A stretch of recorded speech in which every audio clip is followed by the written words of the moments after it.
First starting out with a little bit of horseradish, some Worcestershire sauce,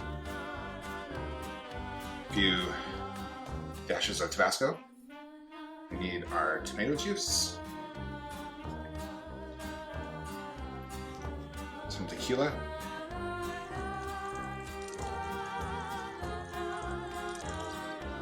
with some crushed lemon,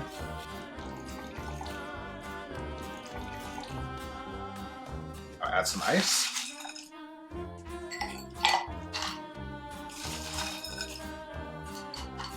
and we're going to give this a good shake.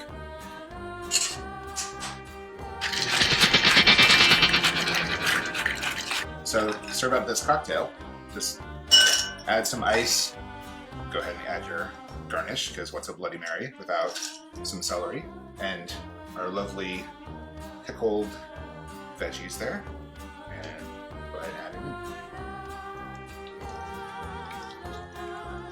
If you like cocktails, be sure to check out my book Holidays, which is filled with Christmas cocktails. You can get it on Amazon.com. And you can get the full recipe for this heirloom Bloody Mary in the show notes.